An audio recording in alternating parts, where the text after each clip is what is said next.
Morgan Caldwell ran his fingers over the leather-bound journal, savoring the touch of something that belonged solely to him.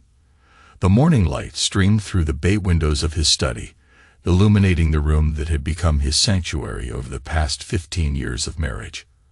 At 43, Morgan had built an enviable life. A successful private security firm specializing in digital surveillance, a sprawling colonial home in Camden's historic district in Mayland, and what he had always believed was a loving family, planning to join us this millennium. Helena's voice cut through his thoughts. His wife of 15 years stood in the doorway, her blonde hair swept into an immaculate updo that matched her carefully cultivated image. Once a promising attorney, Helena had abandoned her career shortly after their daughter Ava was born, choosing instead to climb the social ladder of Bayland's elite circles. "Just finishing some notes on the Pendleton contract," Morgan replied, closing the journal. "Everything okay?" Helena's smile didn't reach her eyes. "Ava's recital is tonight. You promised you'd be there." Morgan nodded, feeling the familiar guilt press against his chest. "I'll be there. 6 o'clock sharp." After Helena left, Morgan turned to his computer and pulled up the home security feeds, a habit born from professional paranoia that had served him well in business. Something had been off for months. Subtle changes in Helena's behavior, unexplained absences, hushed phone conversations that ended abruptly when he entered a room. The security firm, Caldwell Security, had been consuming most of his time lately. Their newest client, Prime Core Technologies, had hired them to implement a comprehensive security overhaul after a series of corporate espionage incidents. The contract could propel Caldwell Security into the national spotlight if Morgan could deliver. His business partner and childhood friend, Dominic Garcia, had been handling most of the client meetings, while Morgan focused on the technical aspects. Their partnership had weathered 20 years of challenges, from their early days as military contractors to building the security firm from scratch. Morgan's phone buzzed with a message from Dominic. "Meeting with PrimeCore CEO moved up. Need you here in 30. As Morgan gathered his things, he glanced at the family photo on his desk. Helena, himself, and their 17-year-old daughter, Ava, at her 16th birthday celebration. Ava had been pulling away lately, but Morgan had chalked it up to typical teenage rebellion. He made a mental note to make more time for her, to bridge the growing distance between them. The security feed on his monitor caught his attention. Helena's car pulling into the driveway, though she had left only 20 minutes earlier to run errands. Morgan paused, watching as a dark sedan pulled up behind hers. A man Morgan didn't recognize stepped out and embraced Helena with a familiarity that made Morgan's blood run cold. He saved the footage and closed the feed. There would be time to address this later. For now, the PrimeCore contract needed his attention. He texted Helena that he was heading to the office, grabbed his keys, and headed for the garage. He never saw the truck that ran the red light at 63 miles per hour, smashing into the driver's side of his car. The first sensation was pain, dull, throbbing, all-encompassing. Morgan couldn't open his eyes, couldn't move, couldn't speak, but he could hear. Hospital sounds filtered through the haze. Beeping monitors, squeaking shoes on linoleum, murmured conversations. Occasionally, clearer voices broke through.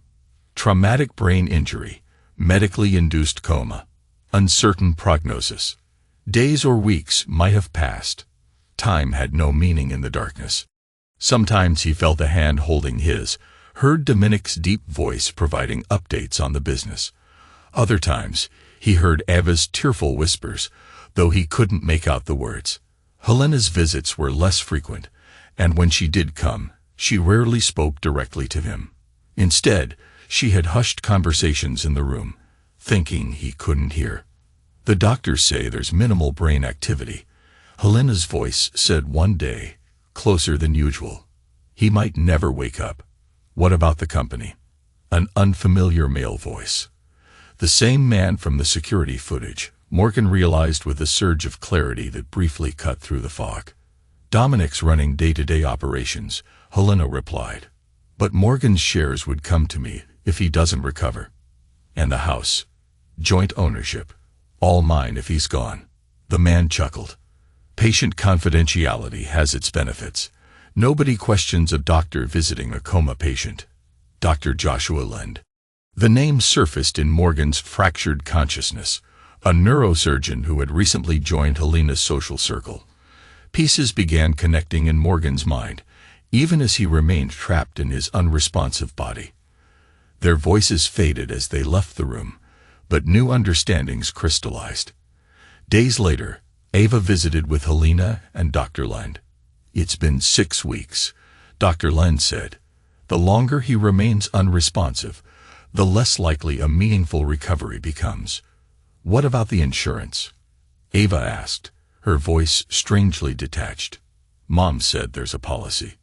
$2 million, Helena confirmed, plus the house and his share of the company. "We should start planning," Dr. Lend suggested, "for the future. After the accident, my wife moved her lover into my house while I was in a coma," Morgan heard Helena say to someone new in the room. Her sister Natalie, he realized from the familiar voice that responded. "He'll never wake up," Helena continued. "We'll sell his things and split the money." Ava laughed, a sound that cut through Morgan more deeply than the betrayal of his wife. "What about Dad's collection? Those vintage watches are worth a fortune." They didn't notice his finger moving, a slight twitch that no one saw. But Morgan felt it, the first indication that he wasn't completely trapped. With monumental effort, he managed to move his finger again, then again, establishing the first tenuous connection to his physical form. In the darkness of his coma, Morgan began plotting. Every conversation revealed more of their plans. Dr. Lend was manipulating his medical records, gradually building a case for withdrawing life support. Helena was already liquidating some of his personal possessions, and Ava, his own daughter, was inventorying his valuables. What they didn't know was that Dominic had installed hospital security cameras at Morgan's bedside, a precaution taken after noticing discrepancies in Morgan's medication charts. The cameras fed directly to the secure servers at Caldwell Security, recording everything. On the 53rd day of his coma, Morgan heard a new voice. Paula Mitchell, the night shift nurse who had been caring for him consistently. "Something's not right with your charts, Mr. Caldwell," she whispered, thinking him unaware. "Your medication levels keep changing, but Dr. Lend says they're correct. I started keeping my own records." Morgan focused all his energy on moving his hand. This time, Nurse Mitchell noticed. "Mr. Caldwell, can you hear me? Move your finger again if you can hear me." With tremendous effort, Morgan moved his finger. "Oh my God," she gasped. "I need to get the attending physician, not Dr. Lend." For the first time since the accident, Morgan felt something besides pain and betrayal, hope. When Morgan opened his eyes, the fluorescent hospital lights were blinding. Nurse Mitchell gasped, dropping her clipboard. "Impossible," she exclaimed. "Dr. Lend said you'd never." She stopped herself, regaining her composure. "I need to get Dr. Kiyoshi Ito immediately." The next hours were a flurry of tests and examinations. Dr. Ito, the hospital's chief neurologist, personally oversaw Morgan's case, marveling at his rapid return to consciousness. "Your recovery is remarkable, Mr. Caldwell," Dr. Ito said, reviewing his charts. "Though there are some concerning inconsistencies in your treatment records, I've ordered a full review." Morgan, still unable to speak due to the extended intubation, gestured for something to write with. When provided a tablet, he typed, "Security footage. My company, Dominic Garcia." Dr. Ito nodded. "Your business partner has been here almost daily. I'll call him immediately." Dominic arrived within the hour, his normally composed face showing shock and relief when he saw Morgan conscious. "You stubborn jerk," he said, grasping Morgan's hand. "I knew you'd pull through." When they were alone, Morgan typed, "Footage from room." Dominic's expression darkened. "I've got everything, Morgan, everything. After your medication levels kept changing mysteriously, I installed our micro cameras. Helena, that doctor, even Ava. He trailed off, clearly reluctant to confirm the extent of the betrayal. Lawyer? Morgan typed. Theresa Fletcher is handling everything, Dominic answered. The footage has already been secured and authenticated. Helena doesn't know you're awake yet. Nobody does, except the medical staff. And me. Morgan nodded, his mind clearer than it had been in months. On the tablet, he outlined his requests. No visitors except approved medical personnel and Dominic. Complete media blackout regarding his condition, and all recordings to be sent to his attorney. What are you planning? Dominic asked. Morgan typed his response carefully. They thought I was gone. Let them keep thinking that, for now. Over the next 2 weeks, Morgan regained his strength with remarkable speed. Physical therapy sessions twice daily, coupled with speech therapy, gradually restored his functionality. Throughout this time, Helena, Dr. Lind, and Ava remained unaware of his recovery, believing he was still comatose, but being transferred to a specialized long-term care facility, a fiction created by Theresa Fletcher to keep them away. Meanwhile, the hospital's internal investigation into Dr. Lind's conduct was proceeding quietly, building the case of medical malpractice and potential attempted murder. Nurse Mitchell provided crucial evidence of medication tampering that corroborated the security footage. 23 days after waking, Morgan was ready to execute the first phase of his plan. With Theresa's assistance, he had gathered evidence not only of Dr. Lind's medical misconduct, but also of funds being embezzled from Morgan's accounts by Helena.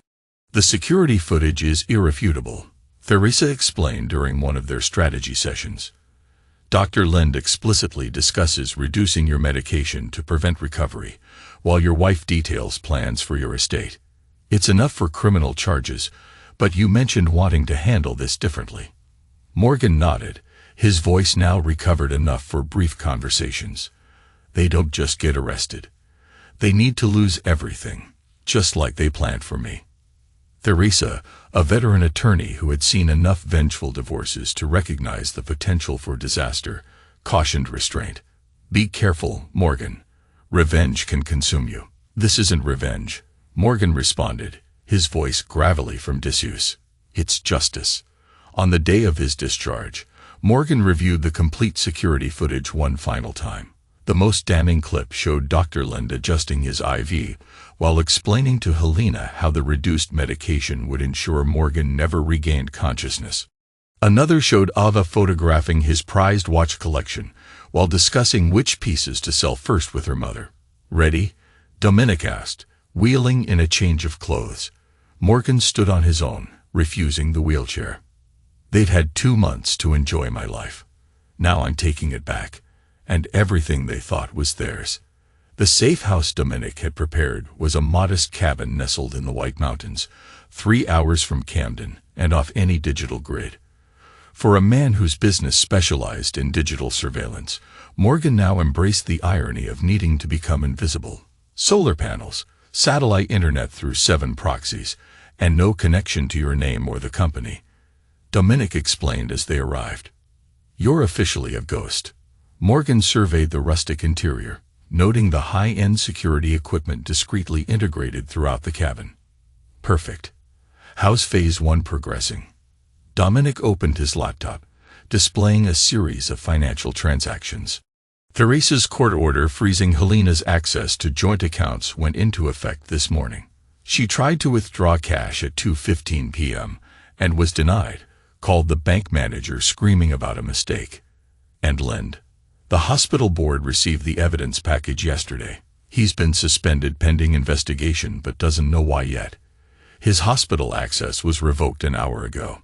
Morgan nodded with grim satisfaction. Ava? He asked quietly. Dominic hesitated. Are you sure about this part, Morgan? She's still your daughter.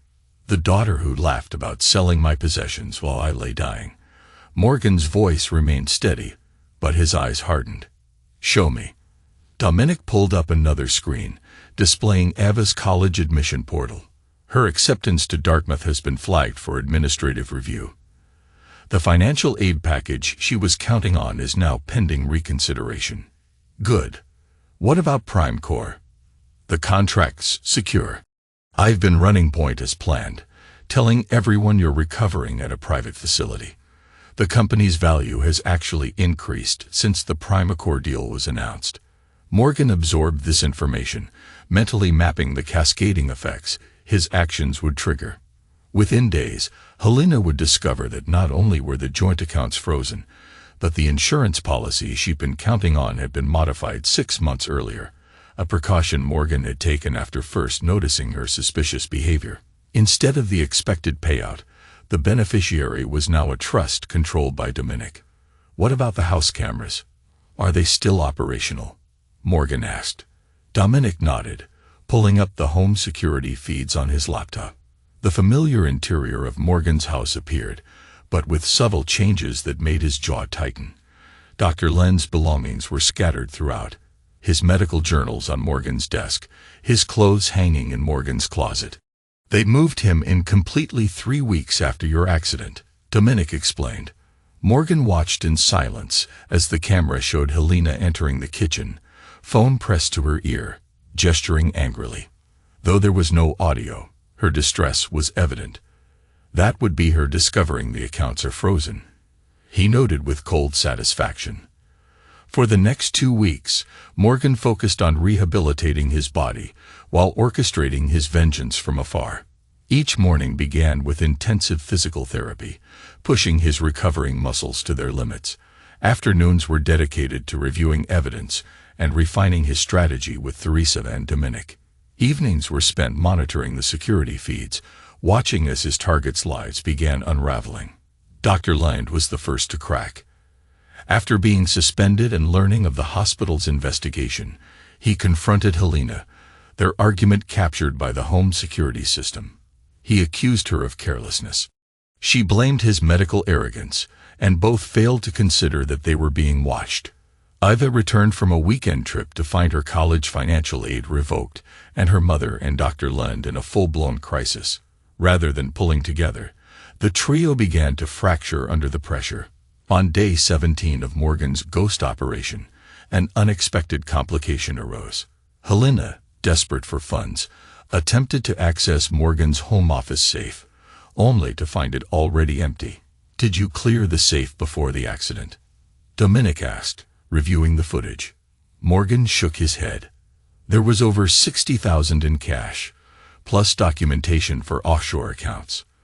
They watched as Helena frantically called Dr. Lund, who rushed home from a meeting with his attorney.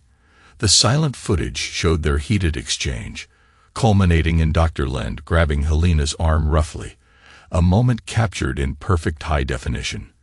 They're turning on each other, Morgan observed. But someone else has my safe contents. The mystery was solved the next day when a new feed showed Ava entering the master bedroom suite, retrieving a duffel bag hidden in the ventilation system, and quickly leaving the house with it. She took it before they could, Morgan realized. She's playing her own angle. This unexpected development required adjustment to his plans. Morgan had anticipated unified opposition. Instead, he was watching their alliance dissolve into individual survival strategies. Should we recover the bag? Dominic asked. Morgan considered this, then shook his head. No. Let's see where she goes with it. Track her, but don't intervene yet. The following day brought another unexpected turn when Theresa Fletcher arrived at the cabin with troubling news. Helena's hired Philip Penn, she announced without preamble. The name sent a chill through Morgan. Penn was a ruthless attorney known for scorched-earth divorce proceedings and questionable ethics. He's filed an emergency petition claiming you've been kidnapped by Dominic, who he alleges is attempting a hostile takeover of your company. They're requesting an emergency conservatorship for Helena to protect your interests while you're incapacitated. Morgan processed this information, recognizing the dangerous escalation. They're getting desperate. Worse, Theresa continued. They've somehow convinced Judge Eckhart to hear the petition. He's an old golf buddy of Lynn's father. The hearing is scheduled for next week. Then it's time for Phase 2, Morgan decided. Ahead of schedule, but necessary. Dominic looked concerned. You sure? You're still recovering. I'm recovered enough, Morgan replied, standing to his full height without any trace of weakness. Contact Patricia Banks at the FBI. Tell her I'm ready to make my statement about Dr. Joshua Len's attempted murder and medical fraud. The Camden Register's headlines screamed across the front page. Miracle RECOVERI. Local BUVISISM and AWAKEs from COMANA. ALEGEs MURDER Pilot. Below it, a photo of Morgan showed him leaving the FBI field office in Harrington, looking thinner but unmistakably alive and determined. In the safe house, Morgan watched the security feed as Helena discovered the newspaper on their doorstep. Her face drained of color as she staggered back inside, frantically calling Dr. Len. Within hours, news vans had surrounded the Caldwell residence, while FBI agents executed a search warrant at Dr. Len's private practice. Philip Penn is requesting an emergency meeting with the judge to withdraw their petition, Theresa reported over the secure line. They're in full panic mode. Good, Morgan replied. What's Ava's status? Still at her friend Brooke's house. She's been there since taking the contents of your safe. The FBI wants to question her as an accomplice. Morgan frowned. Despite everything, seeing his daughter in handcuffs wasn't part of his vision. Tell Agent Banks I want to speak with Ava first. Arrange it at the field office tomorrow. The reunion with his daughter was nothing like Morgan had imagined during his darkest days in the coma. Seated across from him in a sterile FBI interview room, Ava looked simultaneously defiant and terrified, her eyes darting between Morgan and the mirrored observation window. You're supposed to be brain dead, she finally said, breaking the silence. Disappointed? Morgan asked, his voice neutral. Ava's face flushed. You don't understand anything. I understand you were cataloging my possessions while I was fighting for my life. I understand you laughed about selling my things. What don't I understand, Ava? That I was protecting you. She burst out. Mom and Dr. lied. They were talking about disconnecting you, about letting you go with dignity. But I saw Dr. Len changing your medications when he thought nobody was watching. Morgan studied his daughter, searching for deception. That doesn't explain the safe. I took it because I overheard them planning to empty your accounts. Ava said, her voice quieter now. I didn't know what to do, so I secured what I could. Everything's still there. I can show you. Morgan remained impassive, and laughing about selling my watches. Ava looked down. I was playing along, trying to seem like I was on their side while I figured out what to do. I started recording their conversations after I noticed Dr. Len tampering with your IV. She reached into her pocket and slid a flash drive across the table. It's all here.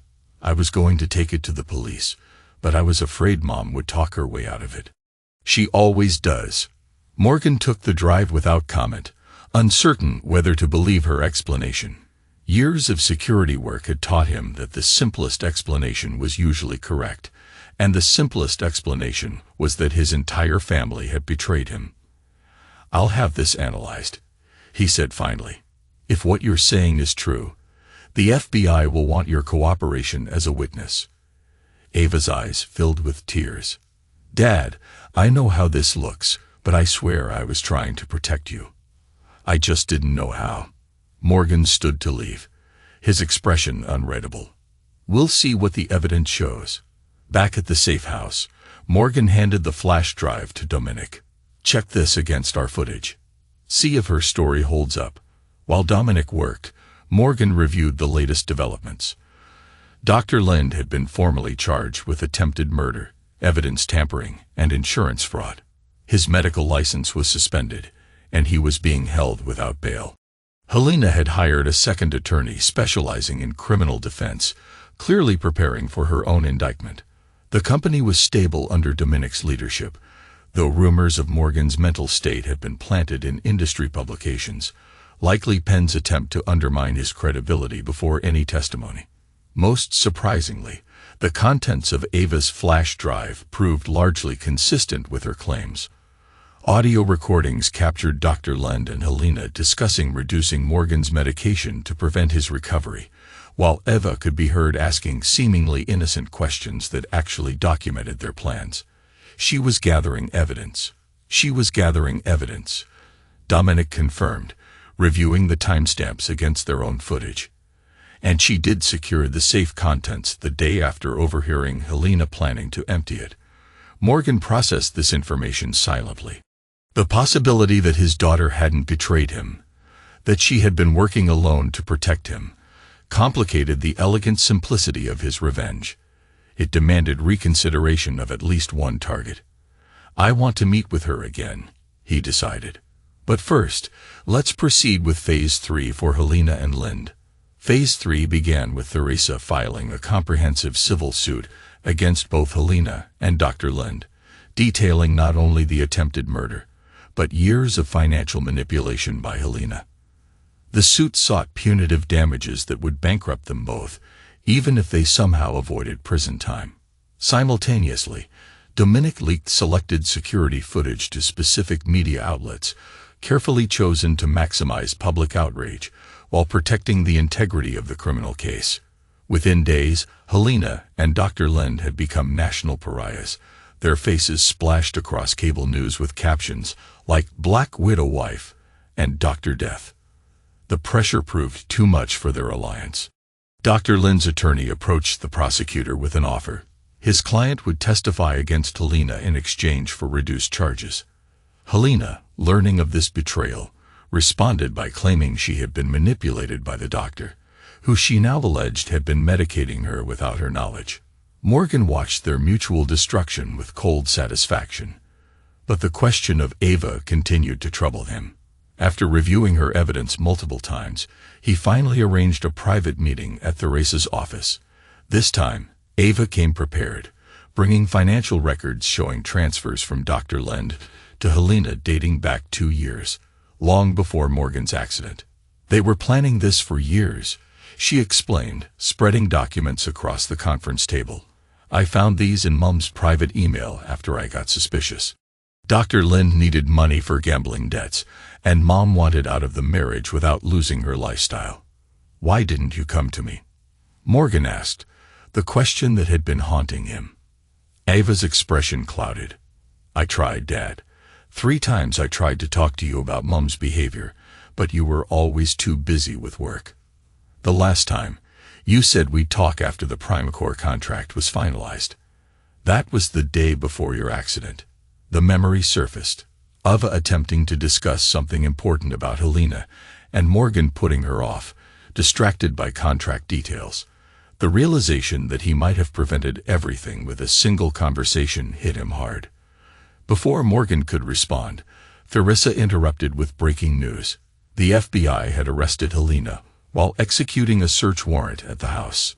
They discovered evidence linking her to previous suspicious deaths, specifically the convenient heart attack of her wealthy first husband, Stephen Holman, 12 years earlier, shortly before she'd met Morgan. This isn't just about you anymore, Theresa explained. They're reopening the investigation into Holman's death. If the exhumation shows traces of the same medications Lend was giving you. Morgan exchanged a glance with Eva, seeing his own shock mirrored in her expression.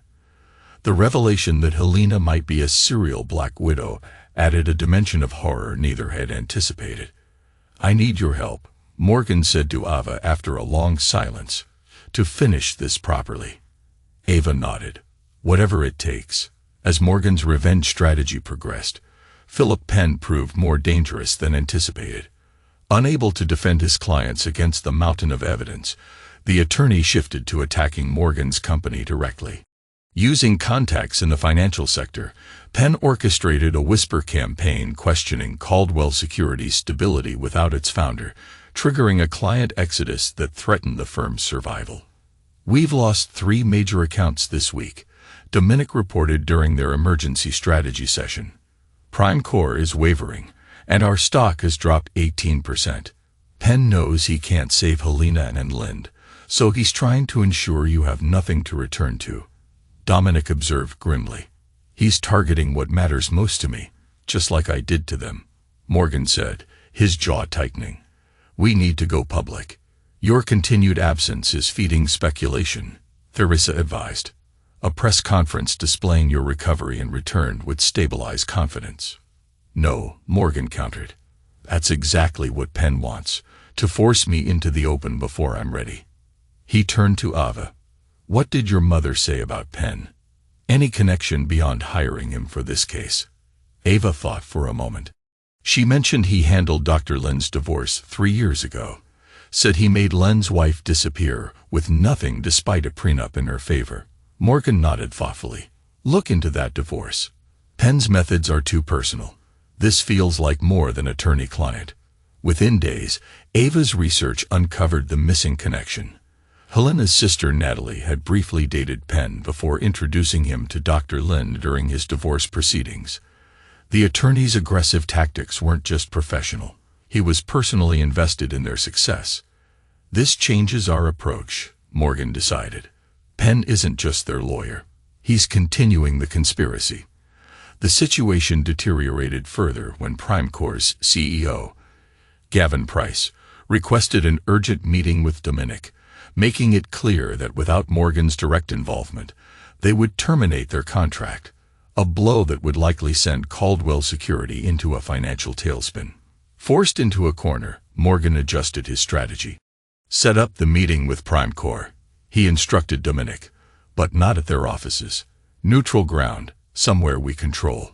The meeting was arranged at an exclusive club in Harrington's financial district, where privacy was guaranteed and security was managed by former military personnel whom Morgan had previously contracted.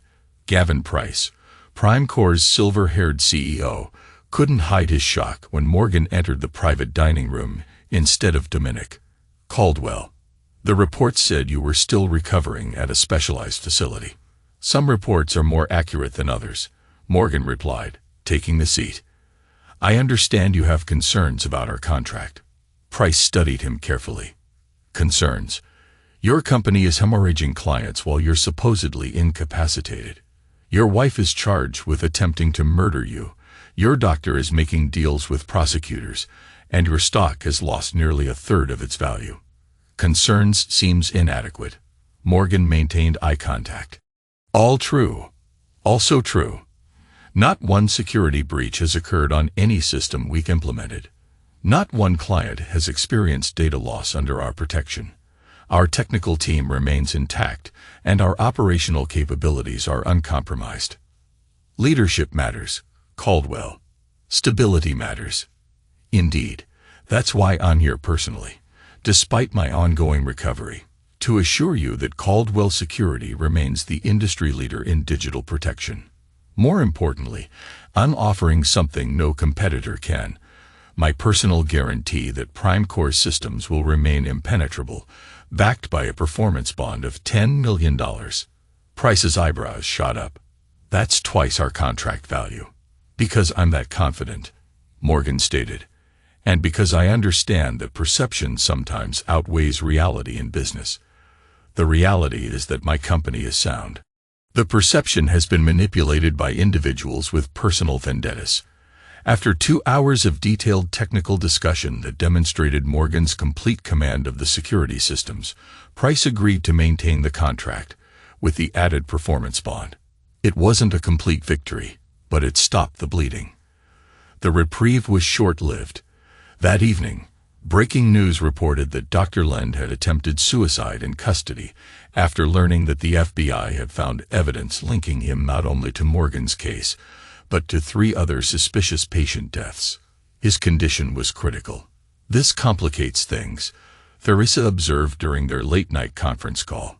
If Lynn dies, Helena's defense team will claim he was the mastermind, and she was another victim. His testimony against her dies with him.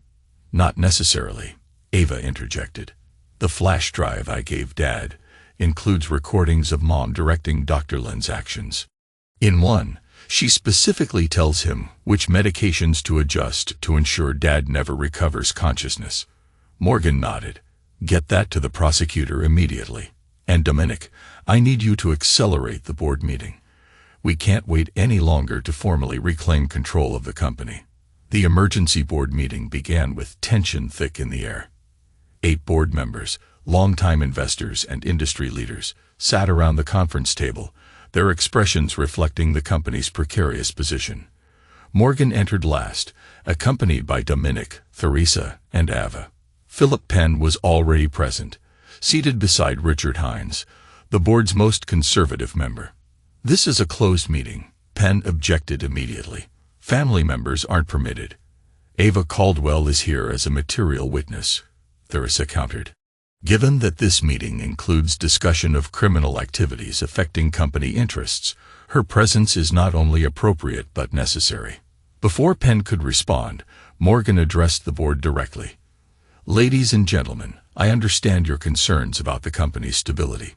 You've been told that I'm incapacitated, that the criminal charges against my wife could implicate company resources, and that client confidence is irreparably damaged. Mr. Penn has been particularly energetic in spreading these narratives. I represent several concerned shareholders," Penn interjected smoothly. "They have legitimate questions about Mr. Caldwell's capacity to leave after his traumatic injury." Morgan nodded. "Understandable. Let me address those concerns directly." He turned to the large screen at the end of the room. "Dominic, please display Exhibit A." The screen filled with security footage showing Penn and Morgan's home office, consulting with Helena and Dr. Lend, dated 3 days before the board began receiving anonymous reports about the company's stability. Exhibit B. Morgan continued as the screen changed to display financial transactions from an offshore account, linked to Penn into the trading accounts of several financial bloggers who had published negative analyses of Caldwell's security. Exhibit C. Now the screen showed emails between Penn and Helena dating back 18 months, discussing various scenarios for removing Morgan from the company. The board members sat in stunned silence as Morgan methodically presented evidence showing not only Penn's complicity in the attempt on his life, but his orchestration of the subsequent attack on the company. "Mr. Penn isn't representing concerned shareholders," Morgan concluded. "He's continuing the conspiracy that began with attempting to murder me and has evolved into attempting to destroy what I built. The question isn't my capacity to lead. It's whether you'll allow criminals to manipulate this board into finishing what they started." Penn stood abruptly. "These are fabricated allegations. You can't possibly." "I can, and have," Morgan interrupted. "The FBI has received copies of everything I've shown you today, along with sworn testimony from my daughter about conversations she witnessed. Agents are currently waiting outside this building to speak with you, Mr. Penn." As if on cue, the boardroom door opened, revealing 2 FBI agents in dark suits. Penn's face drained of color as he realized the trap he'd walked into. "This meeting is adjourned," Morgan announced calmly. "We'll reconvene tomorrow to discuss the company's path forward, without the criminal conspirators who've been undermining it." As the agents escorted Penn from the room, board members approached Morgan with expressions ranging from shock to admiration. The immediate crisis had been averted, but Morgan knew the company wasn't safe yet. Penn had done significant damage to client relationships and public perception, damage that would take time and strategy to repair. Later that evening, as Morgan, Dominic, Theresa, and Ava regrouped at the safe house, breaking news reported that Dr. Joshua Lend had died from his suicide attempt, while Helena's attorney was attempting to negotiate a plea deal in light of the new evidence connecting her to Penn's activities. "One down," Dominic noted grimly. "2 more to go," Morgan corrected. "Penn and Helena still need to experience the full consequences of their actions." Ava, who had been quiet throughout the evening, finally spoke. "What happens after, Dad? When they're all dealt with?" Morgan considered his daughter thoughtfully. Her question revealed the fundamental difference between them. Ava was already thinking about recovery, about life after revenge, while Morgan couldn't see past the destruction of those who had betrayed him. "First we finish this," he replied. "Then we'll see what's left to rebuild." The grand jury indictment against Helena detailed a breathtaking conspiracy: attempted murder, insurance fraud, conspiracy to commit securities fraud, and most disturbing of all, probable involvement in the death of her first husband, Stephen Holman. The exhumation of Holman's body had revealed traces of the same cardiac-suppressing medications Dr. Lind had administered to Morgan. Philip Penn faced equally severe charges: conspiracy, obstruction of justice, witness tampering, and securities fraud related to his manipulation of Caldwell Securities' stock price. Both were being held without bail, their trial scheduled 6 months out. For most people, such comprehensive legal retribution would have been sufficient. Morgan Caldwell was not most people. "They're still hoping for deals," he told Theresa during their weekly strategy session. "Helena thinks her sister Natalie will testify about her troubled childhood to gain sympathy. Penn believes his connections in the legal community will result in minimal jail time." Theresa studied her client with growing concern. In the 3 months since awakening from his coma, Morgan had transformed. The physical recovery was remarkable, but the psychological changes were more profound. The Morgan Caldwell who had entered the coma, a driven but fundamentally decent man, had been replaced by someone colder, more calculating, seemingly incapable of empathy toward those who had betrayed him. "The criminal justice system is working exactly as intended," Theresa pointed out. "They'll both serve substantial prison time. The civil judgments will strip them of assets. Isn't that enough?" Morgan's expression remained impassive. "You know what Helena said while I was in that coma? That they'd sell my things and split the money. They didn't just want me dead, they wanted every trace of me erased and monetized. So no, prison time and financial penalties aren't enough. What more do you want?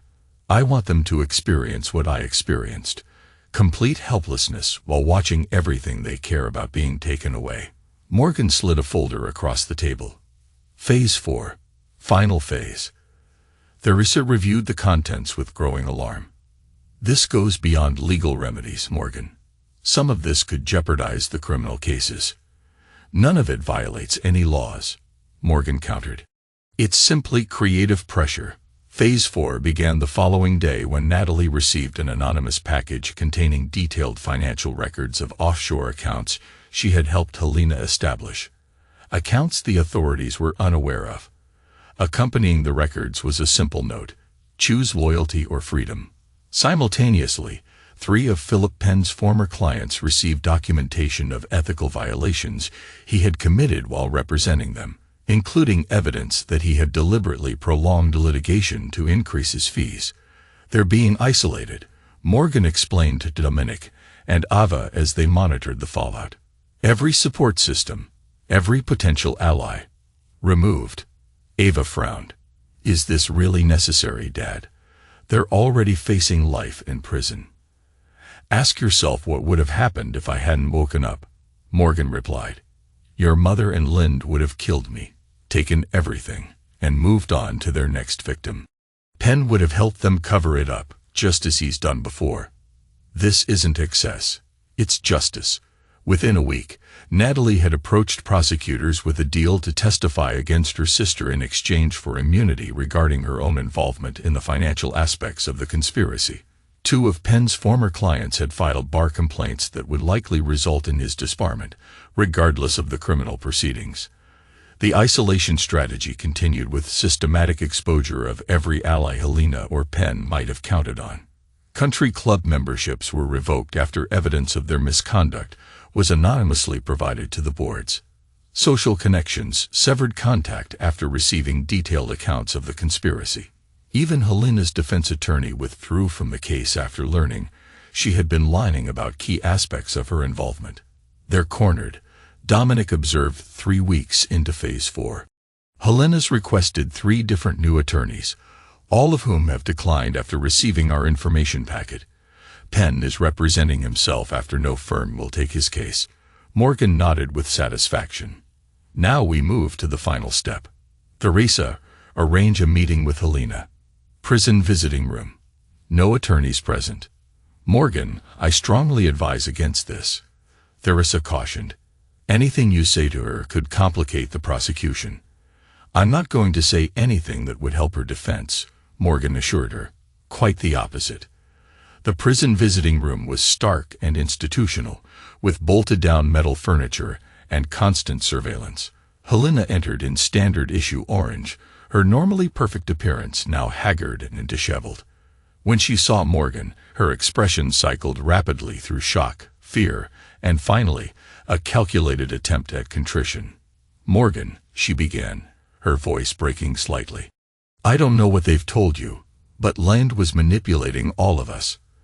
He had me on medications that affected my judgment. I never wanted to hurt you." Morgan regarded her silently, letting the lie hang in the air. "I know how it looks," Helena continued desperately. "But you have to believe me. 15 years together has to count for something." 14 years, 8 months, Morgan corrected coldly. "That's how long we were married before you and Lind began planning my death. I heard everything, Helena. Every conversation in that hospital room, every plan to sell my possessions, every laugh from you and Ava about how convenient my death would be." Helena's facade cracked. Ava was never part of it. She didn't know anything. Another lie. She knew everything. She just wasn't working with you. She was gathering evidence against you. "Our daughter has more integrity than you ever did. What do you want, Morgan? Why are you here?" Morgan leaned forward slightly. "I want you to know that every contingency you thought you had, every secret account, every hidden asset, every potential ally, is gone. Natalie has turned on you. Your offshore accounts have been found. The exhumation of Stephen Holman proved you've done this before. There will be no deals, no reduced sentences, no comfortable minimum security arrangement. You're facing life without parole, and I'll personally ensure you serve every day in maximum security." Helena's expression hardened into hatred. "You think you've won. You have no idea what I'm capable of. I still have options you haven't found, like the safety deposit box at First Maritime Bank, the one with the blackmail material on Judge Eckhart, already turned over to the FBI. Or perhaps you mean the contingency fund in the Caymans, under your mother's maiden name. Frozen last week." Morgan allowed himself a cold smile. "There are no options, Helena. No escapes. No second chances. Why not just kill me then?" she hissed. "Isn't that what this is really about? Death would be mercy." "I prefer justice." Morgan stood to leave. "You tried to erase me from existence while I was helpless. Now you get to watch as I systematically erase everything you valued. Your freedom, your reputation, your comfort, your future. The difference is, you'll be fully conscious for every moment of it." As he turned to signal the guard, Helena's composure finally shattered. "You can't do this. I'll find a way to fight back. I always do." Morgan looked back at her dispassionately. "The security footage was already sent to my lawyer. It was over before you realized it had begun." The meeting with Philip Penn followed a similar pattern, though the attorney maintained his composure longer than Helena had. Only when Morgan detailed the evidence linking him to jury tampering in previous cases, evidence that would add decades to his sentence, did Penn finally lose his calculated demeanor. "You're destroying everything I built," Penn snarled. "My reputation, my career, my life's work." "Yes," Morgan agreed simply. "Exactly what you tried to do to me. The difference is, you deserved it." The trials were separate but equally devastating. Helena's lasted 11 days, with testimony from medical experts, financial analysts, and most damaging of all, her own sister Natalie. The jury deliberated for just 4 hours before returning guilty verdicts on all counts, including first-degree murder for the death of Stephen Holman. The judge sentenced her to life without possibility of parole. Philip Penn fared no better, receiving 28 years for his role in the conspiracy, with additional disbarment proceedings pending. His closing statement, a rambling self-justification that attacked Morgan's character rather than addressing the evidence, only served to alienate the jury further. Throughout both proceedings, Morgan attended every day, sitting silently in the gallery, his face expressionless as the sordid details of the conspiracy were laid bare. Ava joined him for the sentencing phases, her presence a silent testament to where her loyalties ultimately lay. In the aftermath, Caldwell Security began its recovery.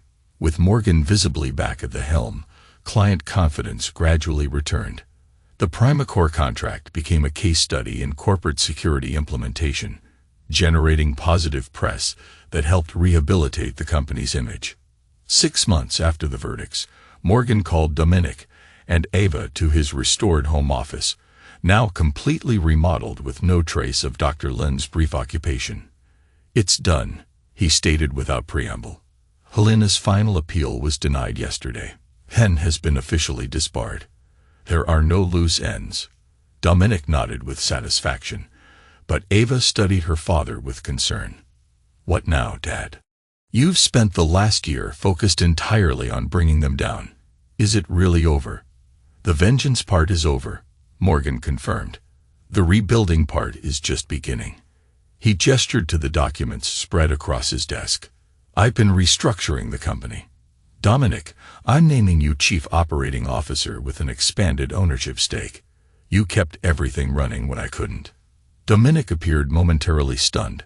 "I just did what needed doing, which is exactly why you deserve it." Morgan turned to Ava. "And for you, if you're interested, I've created a position heading our new cybersecurity education division. Your work gathering evidence showed real aptitude for the field." Ava's eyes widened. "I'm still in college, Dad. Part-time position. Flexible hours. The skills you'll learn will be more valuable than half your degree courses." Morgan's expression softened slightly, the first genuine warmth he had shown since awakening from the coma. "You saved my life, Ava. Not just by gathering evidence, but by believing in me when everyone else had written me off. I never gave up on you," she said quietly. "Even when Mom and Dr. Land were convincing everyone you were gone, I knew you were still fighting." Morgan hesitated, then reached across the desk to take his daughter's hand. A gesture so uncharacteristic that both Ava and Dominic looked startled. "I've been so focused on punishing those who betrayed me that I nearly overlooked the one person who didn't. I'm sorry for that." The moment was interrupted by Theresa's arrival, bearing news that brought their victory full circle. "The medical board's investigation is complete. Every patient case Dr. Land handled is being reviewed, and they've already identified 2 other suspicious deaths with similar patterns. You've not only gotten justice for yourself, Morgan, you've potentially saved future victims." That evening, alone in his study, Morgan reviewed the security feeds one final time, not of his home, but of the prison where Helena was serving her sentence. The specially arranged camera showed her in her cell, an 8x10 concrete box with nothing but a metal bed and basic toilet. She sat motionless on the edge of the bed, staring at the wall, all her former vibrancy and confidence erased. Morgan closed the feed, feeling not triumph, but a strange emptiness. The all-consuming fire of revenge that had driven his recovery, that had pushed him through grueling physical therapy and complex legal maneuvers, had finally burned itself out, leaving behind what? A knock on the study door broke his contemplation. Ava entered without waiting for a response, carrying 2 glasses and a bottle of scotch. "I thought you might need this," she said, pouring them each a measure. "First night without a mission in over a year." Morgan accepted the glass with a nod of acknowledgement. Revenge is purpose-driven. Once achieved, it leaves a void. "So find a new purpose," Ava suggested, settling into the chair opposite him. "One that builds instead of destroys." Morgan studied his daughter thoughtfully. "When did you get so wise? Watching someone you love nearly die changes your perspective." She raised her glass. "To second chances, and making them count." Morgan touched his glass to hers, considering her words. The revenge that had consumed him was complete, its fires banked to embers. The question now was what would rise from those ashes. 1 year to the day after Morgan Caldwell awoke from his coma, Caldwell Security hosted a gala celebrating the launch of its new Awakening initiative, a foundation dedicated to supporting victims of medical malpractice and domestic conspiracy. The irony of the name was not lost on the attendees, many of whom knew the dramatic story behind its creation. The company had not only recovered but thrived under the joint leadership of Morgan and Dominic. The Primacore contract had expanded into a comprehensive security partnership, while the publicity surrounding the conspiracy and trials had paradoxically enhanced Caldwell Security's reputation for thoroughness and vigilance. In his first public speech since the verdicts, Morgan addressed the gathered crowd with characteristic directness. "A year ago, I was presumed gone, brain dead, with no hope of recovery. People I trusted were dividing my possessions, planning their futures using my resources, and actively ensuring I would never wake up. Today, those individuals are serving life sentences, while I stand before you completely recovered." He paused, surveying the attentive faces. "The conventional wisdom would suggest I should speak about forgiveness, about moving on, about the healing power of letting go. That would be dishonest. I did not forgive those who betrayed me. I ensured they faced the full consequences of their actions. But vengeance, while necessary, is ultimately limited. It addresses the past, but does nothing to shape the future." Morgan gestured to Ava, who joined him at the podium. "The Awakening Initiative represents that future. Working with medical oversight boards, law enforcement, and victims' rights organizations, we will identify and expose conspiracies similar to what I experienced. We will provide resources for vulnerable patients, and we will ensure that predators like Dr. Joshua Lend never again use medical credentials to harm those in their care." The announcement generated enthusiastic applause, particularly from several former patients of Dr. Lend, who had been specially invited after the review of his cases revealed suspicious patterns in their treatment. Later, as the evening wound down, Theresa Fletcher approached Morgan with uncharacteristic hesitancy. "Congratulations on the foundation," she began. "It's a remarkable transformation from where we were a year ago." Morgan nodded acknowledgement. "Justice first, then progress. Neither is possible without the other." "Speaking of justice," Theresa continued, "I received an unusual request today. Helena is seeking a meeting with you." Morgan's expression hardened. "For what purpose?" "She claims to have information about other conspiracies involving medical professionals and family members. Says she learned about them from Dr. Lend before his death. She's offering the information in exchange for your support in getting her transferred to a medium security facility." "Manipulation to the end," Morgan observed coldly. "Decline the meeting.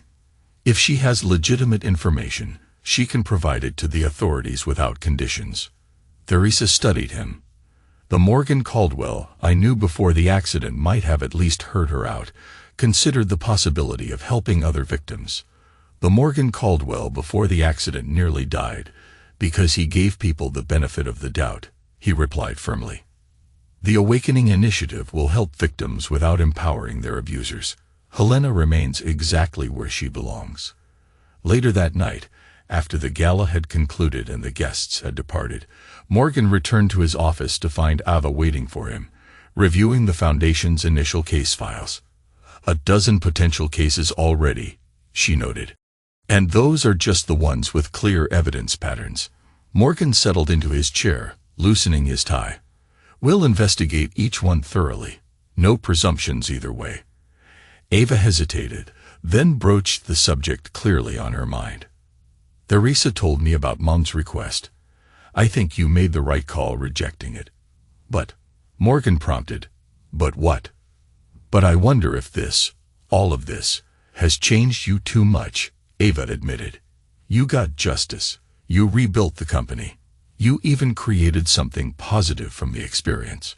But sometimes you seem hollowed out, like the fire that kept you going during recovery burned away something essential." Morgan considered this assessment with surprising objectivity. Perhaps it did. Trust, once broken, doesn't regenerate easily. Innocence, once lost, never returns. "That doesn't mean you have to remain closed off forever," Ava countered. "Caution isn't the same as isolation." Their conversation was interrupted by Dominic's arrival, his expression unusually animated. "You need to see this," he said, placing his tablet on the desk. The screen displayed prison surveillance footage, specifically Helena's cell, where she was having an intense conversation with a visitor. That's Penn's former legal assistant, Morgan identified. What's he doing meeting with Helena? Keep watching, Dominic instructed. The silent footage showed the assistant slipping Helena a small package, which she quickly concealed in her bedding. The conversation continued for several minutes before the assistant departed. When was this? Morgan demanded. Yesterday, Dominic replied. I maintained our access to their surveillance as a precaution. Something felt unfinished. Morgan studied the footage with narrowed eyes. They're still communicating, still conspiring. But conspiring to do what? That's what we need to find out, Dominic said. We should contact our source in the corrections department, Morgan finished. We need to know what was in that package. Within hours, they had their answer. The package contained account information for a previously undiscovered offshore fund, one that had escaped their systematic dismantling of Helena and Penn's resources. More disturbingly, it also contained detailed personal information about Morgan, Dominic, Theresa, and Ava, including their current security arrangements and daily routines. They're not done, Morgan realized. Prison hasn't stopped them. It's just changed their methods. They can't hurt us directly, Dominic pointed out, but they could potentially hire others who can. The discovery crystallized something in Morgan, not fear, but clarity. The vengeance he had pursued so relentlessly had addressed the specific betrayal he had suffered, but it hadn't eliminated the underlying threat. Helena and Penn, even from prison, remained dangerous not because of what they had done, but because of what they were still willing to do. We end this permanently. Morgan's voice was quiet but resolute. Secure the offshore funds, identify and neutralize any potential hired assets, and ensure they both understand, with absolute certainty, that any further action against any of us will have consequences far worse than what they've already experienced. I spent 8 weeks in darkness, hearing them plot my destruction. I won't spend the rest of my life looking over my shoulder. Dad, what are you suggesting? Ava asked, alarmed. Nothing illegal, Morgan assured her. But they need to understand that prison walls won't protect them from the consequences of continued threats. They tried to erase me, and I refused to live in fear. The next day, Helena and Philip Penn each received visitors, not Morgan or his allies, but rather individuals from their past whose silence had been purchased years earlier. Former victims, witnesses whose testimony had been suppressed, people whose lives had been damaged by their machinations. Each visitor delivered the same message. Any further action against the Caldwell family or their associates would result in new evidence coming to light, evidence that would extend their sentences and eliminate any possibility of future parole. Simultaneously, the offshore funds were located and frozen. The legal assistant who had delivered the package was arrested for smuggling contraband into a federal facility, and every individual identified in their planned retaliation was neutralized, some through legal pressure, others through financial incentives to stay away. 3 days later, Helena sent a message through proper prison channels, a formal withdrawal of her request to meet with Morgan, along with a signed statement renouncing any further legal appeals of her sentence. Checkmate, Dominic observed as they reviewed her statement. She finally understands it's truly over. Morgan nodded, but his expression remained guarded. For now. People like Helena and Penn don't change their nature. They just adapt their methods. So we remain vigilant. Ava concluded, but we also move forward. Later that week, Morgan stood alone on the balcony of his home, watching the sunset over Camden Harbor. The company was secure. The foundation was launched. His enemies were contained. By any reasonable measure, his mission was complete. Yet Ava's words about him being hollowed out lingered uncomfortably. The man who had entered that coma a year ago, trusting, distracted by work, but fundamentally decent, had been replaced by someone harder, colder, perpetually vigilant. Was that transformation necessary for survival, or had he allowed the betrayal to fundamentally alter who he was? His phone buzzed with a message from the Awakening Initiative's secure line. Another potential case identified.